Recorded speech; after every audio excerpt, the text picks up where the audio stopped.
All right, my friends, it's Dr. Anthony Balduzzi, and I want to welcome you back to another episode here on the Fit Father Project and the Fit Mother Project podcast.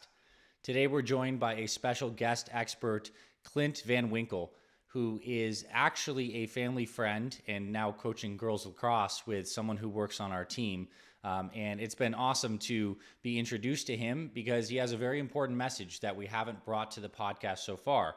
And as you're going to hear very soon, Clint is an Army veteran, I should say the Marine Corps veteran to be very specific, who achieved the rank of sergeant. And I want to read his bio because today what we're going to do is we're going to get into a conversation about the realities that veterans face and soldiers face, specifically active combat veterans with PTSD, with struggling with reintegration into society. And he wrote a really amazing book called Soft Spots that's going to be linked all over the description that we're going to kind of talk about, but also take lessons from that book as it applies to understanding the inner lives of veterans, the silent suffering and struggle that so many people do have. And I know there's a lot of members of our community that, struggle with these things or don't have family or friends that struggle with these things. So this is going to shine a lot of light and awareness on something through Clint's vulnerability. And I want to say one other thing, Clint, before I read your bio. You're a damn good writer, man. I don't know if you've been writing your whole life, but it is a very well-written book you have. And it's a privilege, not just the power of the message, but the story. So just want to say that. And I will stop blabbing in 1 minute once we read this bio, because this is really the keying you up here. So Clint Van Winkle served for 8 years in the United States Marine Corps, earning the rank of sergeant while serving in Iraq. His battalion was among the first wave of troops that crossed into Iraq, and his first combat experience was the Battle of Nasiriyah, followed by patrols throughout the country. After 2 tours of duty, certain images would not leave Clint's memory. A fragmented mental movie of shooting a little girl, of scavenging parts from a destroyed, blood-spattered tank, of obliterating several Iraqi men hidden behind an ancient wall, and of mistakenly stepping on a soft spot, the remains of a Marine killed in combat. After his return home, Clint recognized the psychological damage he'd experienced from war, emotional outbursts, panic attacks, and mood swings, and he eventually sought help at a Veterans Administration facility, and so began the maddening journey through an indifferent system that promises to care for veterans, but in fact abandons many of them. He wrote his book and memoir, Soft Spots, to reveal the mind of so many soldiers who silently struggle with PTSD, survivor's guilt, and the psychological trauma for war. And Clint also has a powerful documentary we've mentioned so far, The Guilt, that explores these issues of PTSD and survivor's guilt. Clint, welcome to the podcast. I'm so happy you're here. Thank you for having me, Dr. Anthony. So, where do we even unpack this? As I was kind of reading into your life story and the experiences you've had, it's so wild for me as a complete civilian to even imagine and fathom what you actually experienced. So I guess I'd like to kick off with anything you'd like to specify from that bio as pivotal experience, and also kind of ask the first big question is, how would you describe the emotional experience of returning home from war after serving in a war zone? What was that like for you, and what is that like for so many veterans? Well, I think when I returned home, I was confused. I went to this big experience, big adventure, and I came home, and everyone's living normally. Things had changed. When I went to war, this is actually, we're coming up on the 20th anniversary of the invasion. And when I went, we went and then we came back and people were dressed different, just weird things that you wouldn't notice. People were wearing cowboy shirts. Just things that didn't seem normal to us. And then you don't feel like you fit in, or you feel like people are pointing at you. Or, there's this whole thing where you're supposed to be a damaged veteran when you get back. People expect you to be damaged. And I think that really kind of feeds a lot of veterans, right? When you get back and you want to get better, but people expect you to be hurting. And we were hurting, but we worked on it. And I knew right when I got home that I was going to need to get help. I knew that the things that we saw were not normal, and that we needed to go out there and work on our minds and get strong. And a lot of us did that. Mm-hmm. I want to ask you, for those that maybe know some about this, what are some of the most common symptoms of PTSD that you experience, that other veterans experience? For you took this as a wake-up call to I need help, but I know I also like to eventually ask you about some of your friends who didn't have the exact same response. But what are some of the common symptoms that you knew you had something going on? Well, when I got back, I started reading. I fell into books. My mom's a literature professor, an English professor. She gave me a couple books, make comments on it. She gave me Tim O'Brien's The Things I Carried, and Kurt Vonnegut's Slaughterhouse-Five. And I read those, and I kind of understood them a little better. I saw the PTSD in it, and I realized that this is me. And I kind of saw that these, really smart men were struggling with it, and it wasn't something that you get if you're weak or whatever. But I really had a lot of anger. I was just angry at the world. I was angry at the Veterans Administration, the VA. I miss the Marine Corps. I miss my friends. I miss not being able to have people to talk to about things and to share the experience with, and just it's a lot of confusion, really. And then if you don't treat it, you get the depression coming in, and I get a lot of depression from PTSD still. It's 20 years and it's still something I'm working on. It's something I'll always work on, and I knew that at the beginning too. Like I didn't think I was going to ever be like what you would think as fixed. Not that I think I'm broken, but we had changed. We just experienced a really abnormal thing. This isn't normal for people to see these types of the things we saw, and then to participate in or to cause them also. So then you also get the survivor's guilt, like why did I come back? Maybe I didn't do enough, or and then you kind of get this thing with the other veterans where, well, you shot more than I did, or where were you? And there's just a lot going on. You got to work through it and just be happy, or try to make peace with what you did and find some happiness in all of it. Yeah. Now, specifically with your story, Soft Spots, it's really kind of, well, at least the documentary, I mean, the book goes more deep, but the documentary that you have, The Guilt, kind of really talks about your core group of friends, the guys you met there, and like how they came back and had different responses. So I'm wondering, like, how would you compare and contrast your experience versus your other close friends' experiences? And maybe even the other question is like, what determines why someone has a different experience? How much of it is just shared? Like you've been over there, you've seen way too much shit. Like there is a blanket level of just like, this is damage. And then why is it different between different people and experiences? Yeah, well, interestingly enough, when, as the years have gone on, we've told those stories over and over to each other. So, got a core group of friends, so we've all stayed pretty close. And our stories kind of blend together. I talk about this in the book. Like at one point, you don't really know whose story you're telling. You got to stop and think. We find people telling stories that they weren't involved in. It just kind of meshes together. I really don't know why PTSD affects certain people. I don't know. There's some thought that if you stay in, you're going to lessen the symptoms because you're around it more often. But you just come back. I think I'm a writer and I think a lot. So I thought a lot about it. I wanted to think about my experience. I wanted to understand my experience. I wanted to pull something from this experience. And that's why I started writing the book. My other friends, they came back depression. You feel like you're really useful at the time when you're in combat, right? And you come back and you don't feel so useful. You're back doing normal stuff. Even if you stay in the Marine Corps, it's just so normal. Coming back from combat. And I think a lot of that has to do with PTSD. Like, kind of miss it. It's really hard to explain to other people. But my friends, they've all had issues. A lot of them have been. We've been lucky enough where we've been able to talk to each other about it. And so far, we haven't had any suicides, thankfully. We have been within our larger unit. But, PTSD has really taken on a lot of our generation of veterans. It just racks someone's brain, Mm-hmm. Now, in your journey, working your way, I don't want to use the word through and out because obviously this is still a very living experience for you. It's just kind of like processed and healed more. What was helping you in those early stages? You recognize you had a problem. You go and you start seeking solutions. What if there was no level of improvement past like the really raw pain, and what got you there? What were some helpful modalities, thought patterns, practices, etc., that led to your healing and your continued healing? Well, I must first say, as a Marine, I'm hard-headed, so it took me a little while. Like I recognized the problem, but I didn't deal with the problem right away. Yeah. I got back in the Marine Corps, the heavy drinking organization. I drank like I did in the Marine Corps, but I wasn't exercising. I started getting plumper, and I started noticing I was plumper. And when you identify as a Marine and you're fat, it doesn't feel good. So at first, I started doing talk therapy, and that really helped. Tried medications, and that's really a hard process because you really have to, at least for me, I went through different medications to find the one that worked. I never really could find something that really didn't make me like groggy or take away my little edge, my edge to the right. Like I need to feel stuff. So, eventually I drank a lot at first. I drank a lot and I just thought this was going to help it. I knew this wasn't going to help it in my head, but I still did it. And then one day my friend Glenn, he called me up. He was like, we need to go hike the Grand Canyon. Well, I'm not really in that kind of shape, but I can be. So we ended up hiking the Grand Canyon, and I ended up hiking out. When I walked out of that Grand Canyon, it was kind of like a spiritual experience for me. Like I felt who I was again after moving my feet. I thought about everything going up.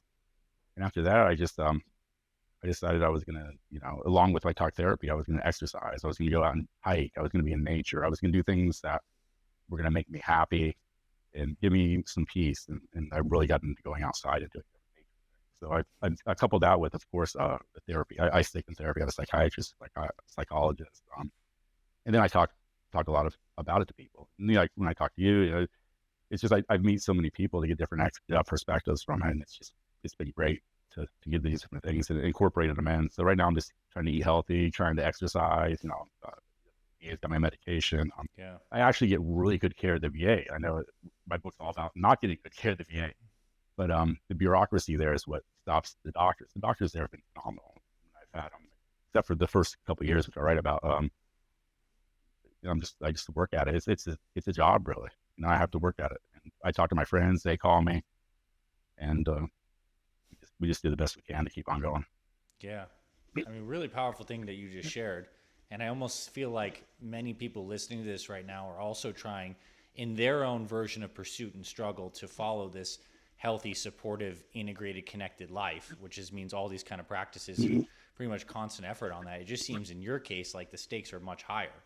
Like this is what keeps you on this right healing path amidst some stuff that you've experienced that's tremendous and hard for civilians to probably understand. I'd like to talk a little bit about the administration side of things, because I know that's definitely a part of your book, in terms of like the VA and the structure. Like right now, I think we're living in a time where in many different fronts of society, we're looking at our current structures as how they're set up, and like we're seeing cracks all over the place, and like things are certainly shifting in many different directions. We have a lot of veterans. We have this big VA organization. There's a good mission to support people when they get back home. Where do you think it's falling short? And where has it made good gains in progress? And where do you think it's going? Yeah, so I obviously think a lot about this. I mean, I just recently I had to call my Senator Sinema, to have her get me an appointment. Like, it's still not great, but I'm learning. I think the difference now is that I was angry when I got back. I was really angry. And now I learned how the system works. And you have to learn how the system works. The doctors are great.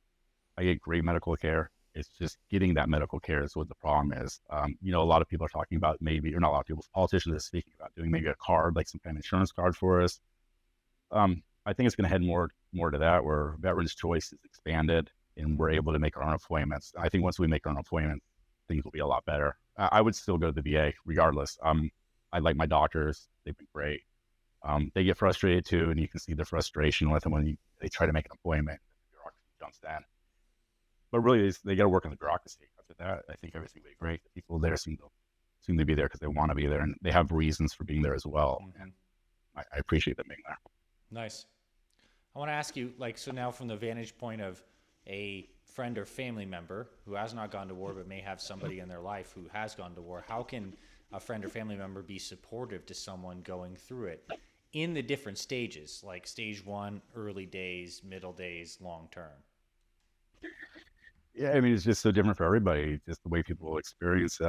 You just need to be there and be supportive. I talk to my family when when I'm not comfortable doing something, I don't want people to push me into doing something. There's different reasons I'm not comfortable. Maybe I don't want to talk about it. And I think a lot of guys, when they come back, they just need to kind of, hey, I'm here for you, and just kind of go from there. It's really hard because a lot of my friends didn't want to get help. And so I kind of pushed that a little bit. For a family member to do that, it's really hard to tell somebody what to do, just read up on it and figure it out. I mean, then you have to look at the symptoms and see what they have. I mean, some guys have it horribly. They can't talk about war. Some guys don't want to talk about it. Some guys don't want to talk about it all the time. I fall in the latter camp. I'll talk about it. If you want to know about war, I'll tell you about it. If you want to know about PTSD, I'll tell you about it. Some guys aren't comfortable with that. So you have to kind of give them some space, I think. Mm-hmm. And women, when I say guys, I'm women. Yeah. So this many years later, still bringing awareness to this message, what's driving you right now? Like, why are you here sharing your story, continuing to? What's on your heart? What do you want to see improve or change, or who needs to hear this message? I want to know a little about your motivations right now. Yeah, I mean, I've kind of been out of the limelight for the spotlight for a little bit. I just kind of stepped back from it. I didn't really want to be the PTSD poster boy. Like I was going out there. Yeah. I talk a lot about it. I didn't want that to be what people thought. I didn't want that to identify me. I wanted it to be something else. So, but I started thinking with a 20-year reunion or a 20-year anniversary. It's like, I've been doing this for a long time. I mean, I've had PTSD for 20 years, and it's hard. Like, if you think you're going to be healed next week, you're not. You're going to have to work at it. I guess that's why I came on. I mean, I don't want people to think because I'm out here writing books and making movies that my life is great. I mean, my life is great, but I have I to know what you work at mean. it to make it great. I work hard. I go to lacrosse practice with my daughter. I have to make myself go to a lot of places I don't want to do. And I get there and I like it. So, staying active, going to my psychologist, having people keep me accountable. My friends keep me accountable. My family does. And I just want people to see, 20 years you're going to have it. You just have to figure out how to deal with it. Hmm. Can you talk to me about the role of mentors and people who've kind of come before you? Because it seemed like, listening to your story, you can correct me if I'm wrong, that there were a couple books and people you'd met and read along the way that like served as a mentor. And I think a lot of people listening to this can relate to the fact that our team, in some senses, provided like a mentor role. Let's talk about the idea of mentors in healing and guiding and starting these kind of journeys, and how did it show up for you specifically in your life? Well, the first one was when my mom gave me those books, and I started reading it. And then when I went to college after the Marine Corps, so I was a little bit older, and I had some, you know, the PTSD going, and so I looked at things differently. I had a professor there that is not a combat veteran. We talked about things. He gave me some more books. Suggested I contact one of the authors I liked, and that was Bill Earhart. He's a poet from Vietnam, and author. I just sent a letter out of the blue, just Marine to Marine. He just responded, and we corresponded for years. And he was like, "Yeah, well, I've been doing this for 40 years, and the same story I just told you about 20 years was what you told me about 40 years." And I was like, "All right, well, there's not a time frame on this. You work at it, you make, but life's hard for everybody. Everyone's got trauma, so it's not like, you know, we separate the combat veterans from everybody else, but there's plenty of people out there that are going through PTSD, and I don't want them to think that just because I went through combat, my PTSD is worse or better or more honorable. But we've all got some trauma. You just got to work through it, I guess. So I really I looked to him for the combat side of things, and then my psychologist isn't a combat veteran, and I like that because I get a perspective from somewhere else. Because if you stick with just veterans, you get yourself in a little hole, where you're just hearing that. And books, like I said, Vonnegut, Tim O'Brien, things like that. I read a lot of poetry from the World War One. I thought was interesting because that's kind of where PTSD kind of first came out with shell shock, or at least they started talking about it. And I just saw that this is something that happens. Some people, some people don't work at it, and they don't make it. I wanted to make it. I want to be around for my daughter. I want to be, a fit father for my daughter, and Yeah, I need to be mentally fit for her. You can't have for a sure. guy who's, doing For whatever. sure. And it sounds like I could almost hear in your voice like that's a big part of your why now is your family, My is being daughter, able to yeah. show up in that container. Your daughter specifically. Dude. I get you as a man who also has a daughter. I Yeah, yeah. understand. I mean, she's trouble, but yeah, daughters are. Is it like apple doesn't fall far from the tree situation? Maybe. No, I don't want. I don't want to talk about it. Yeah, I know. Yeah, I got you. Yeah, no, So, yeah, she's good. hmm, yeah, very powerful stuff. Now, I'd like to ask a little bit about what do you think's happening societally with the stigma around trauma and PTSD? It seems to me as I'm watching like things are changing, and I think it's like now we're talking like and you'll probably correct me if I'm wrong, maybe on the spiritually the veteran side, but things are changing in the sense that I think trauma was like a really big word or concept that's been flying around in all different kinds of circles. Certainly, we have groups today of people who feel victimized for X, Y, Z reason, and now we have like politics surrounding that, and a lot of this look is at trauma, like things that quote unquote happen to us, and our response that feels like we're carrying some kind of damage and baggage. And I think it was interesting what you said is like PTSD and trauma goes far beyond just combat situations.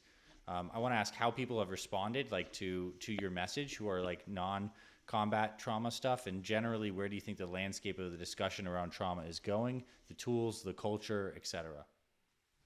Yeah, I was surprised when I wrote my book. I did lots of events, and I'd get people coming up that were non-veteran. I never considered, how that would touch them. But I wrote the book in a way so, like, someone with PTSD would kind of, it works on my PTSD brain. I just wrote it like I think, and they picked up on that. They liked it. At first it made me really uncomfortable. A lot of rape survivors would come up and talk to me, and I didn't. I'm not a doctor. I'm just a guy who wrote the book. What do I say? I don't want to say the wrong thing, but after a while, I just realized, trauma's trauma. We can all talk about it like that. As far as how is it? I don't know. It changes. Right? A lot of people have trauma for things I don't think. would be traumatic. And I'm a little, I know what you I mean. try to be empathetic, but for other people's trauma, like, but I'm old now. So I see some of the young people talking about trauma, like, oh, trauma's coming for you. You're seeing this softness in it relative to the hardness of your experience, and like that seems like Yeah. something that, and but that's not to diminish any one person's experience. I hear you completely. Yeah. Yeah. And, I mean, I'm a Marine, so it was, you look at this, and I don't want to be that guy who's like, well, you didn't go through something, because everyone's affected differently. A lot of people, a lot of veterans who may have experienced exactly what I experienced and came out fine. So, to point fingers at other people, you're pointing fingers at yourself.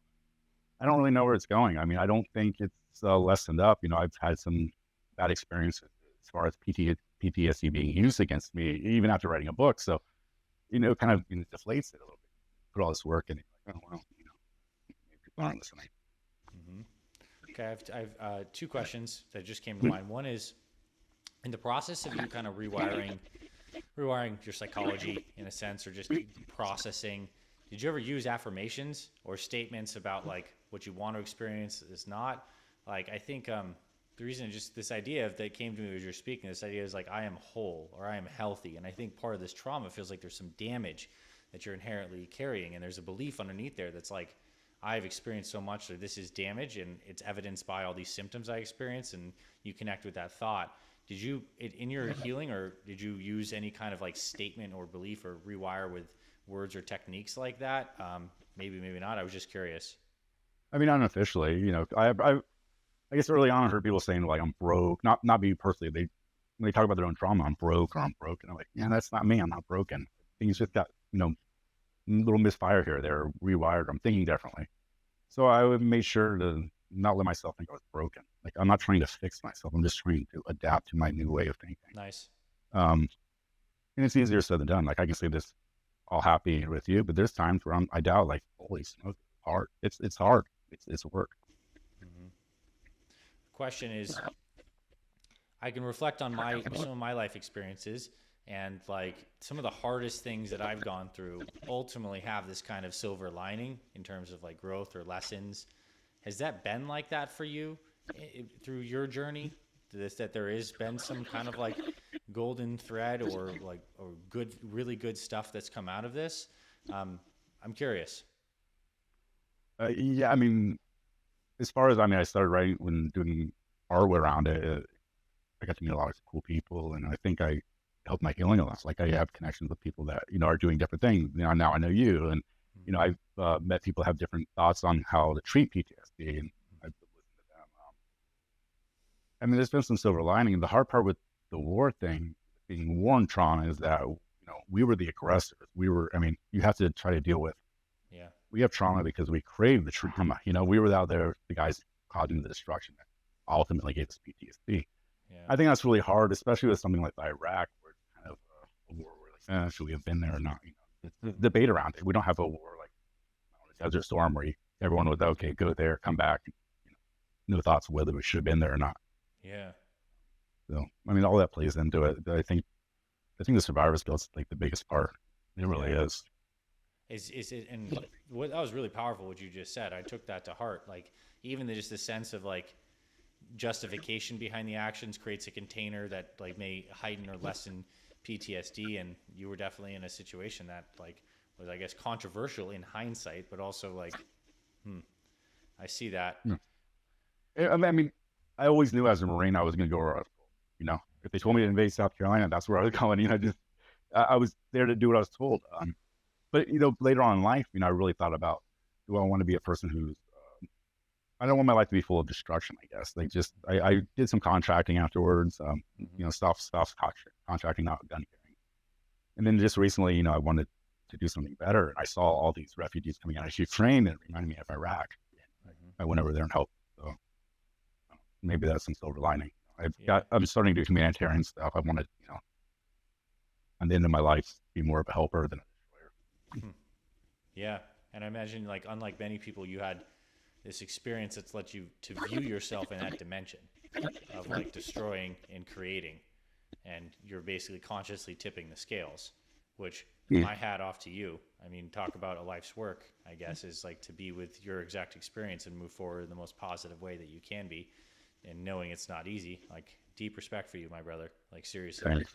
Um, all There are right. a lot of So veterans like me that are taking what they learned and they're turning into humanitarians. Those are like Team Rubicon. And when I was in Ukraine, there yeah, were tons of combat veterans there, and they decided, all right, I've got medical experience and I can get shot at, so I can go there and help.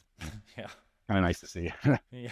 Like highly equipped, trained, competent people that can solve a lot of problems, and that's like alchemy to me, like transmuting like this pain and darkness into something beautiful. And like, I guess that's the power that we ultimately do have. We don't have the power always to choose the experiences that happen to us, or certainly to change what we chose to do in the past, but we can create anew in the future. And I think that's like the journey you're living, as well as, anyone who wants to improve some aspect of their life, their health included. Like, it's a full sweep effort: mindset, habits, environment, all of this. Now, maybe I'd like to chat a little bit about, if you open to sharing any more about what the aid you've been doing in Ukraine. Is it gathering supplies, shipping stuff over there, and like anything you'd like to share on that front? Because I know you glossed over it, and you're not one to like brag at all, but it is pretty incredible that you are doing some initiative to help support overseas with everything else you have going on. So, anything else to speak into that? Yeah, I mean, I saw that and I just kind of felt drawn to it. And, I got some flack because, again, that's a controversial war as well. But the way I saw it was they're going to help women and children.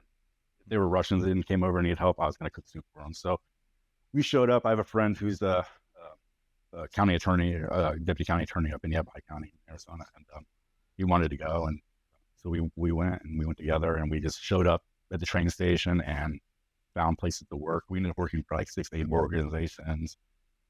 Working on the border the first time, we went to the refugee aid center and worked there for a long time, mainly carried bags, cooked soup that time. We might have cooked soup that time as well. Second time we went, we actually drove some supplies into Lviv, dropped those off, cooked soup, carried bags, just went in there, whatever anyone needed, built tents. We carried suitcases across the border when refugees were going back over to Ukraine too. So, I mean, it was an amazing experience. It was something I really needed in my life to balance out the war. No kidding. I can totally see you. That's amazing. On the streets, really just like legitimately helping people, like outside of the context of a command system too, right? Yeah, You and a we didn't friend, have anything. boots on the ground, like, we're here to help. And Yeah. I think in a world where things can often seem very complicated, lots of steps, like, what a simple yet powerful thing that you brought your hands, your feet, your heart, your energy to the floor and just go and help. I think we can all take something from that for sure. So It was really good for my my soul and my heart. I felt like it was. I don't know if it was better for me or them, like, but it just really. I've got pictures from some of the refugees that drew for me. The little girls, and I had a little girl too. And that's what kind of drove me over there, because I knew all the dads were at war, right? I can connect with combat people. I'm like, all the dads are at war, all the brothers are at war. There's a bunch of little girls and moms that need help. And I'm a safe person. My buddy's, county attorney, he's a safe person. Let's show up and see what we can do. And it might have been one of the best experiences of my life. It's great.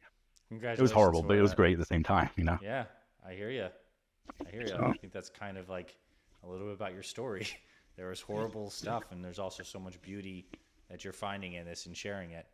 So, anything we'd like to leave in conclusion? Of course, I think your book is a great place that we're going to be directing people to. You can maybe tell some people where exactly they can find that if they want to hear more about your memoir, your stories, and just like this, but expanded with a lot of beauty, depth, and some very harrowing stories. Please tell us a little bit more about where people can check your stuff out and any final messages you'd like to leave people with. yeah, my book's out on Amazon, and I believe the movie can still be found on YouTube. It was out at film festivals and stuff. I haven't kept up too much with it. So if anyone wants to check out the book, you can get more of a idea of what I went through and see some of the stuff that kind of gave me PTSD. And like you said, as the doctor said, the big thing in Nazaria, Nazaria was the big thing for us. That was where Jessica Lynch got captured, if people remember.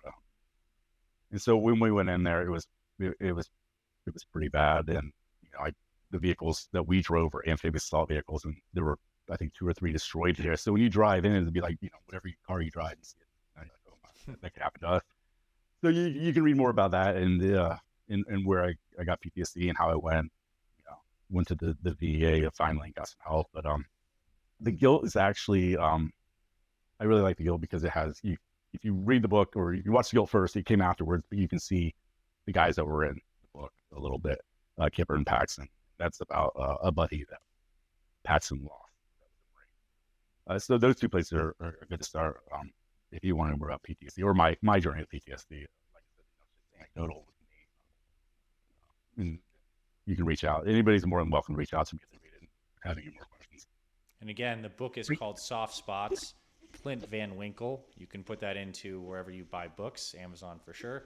And Clint, thanks for coming on and sharing so vulnerably. You have me thinking about quite a few things from our conversation today, and I appreciate you being a champion for this message. And I know it doesn't define you by any means, but you're certainly shining a lot of light into this powerful conversation that we need. So thanks so much. Thank you for having me. It's been great.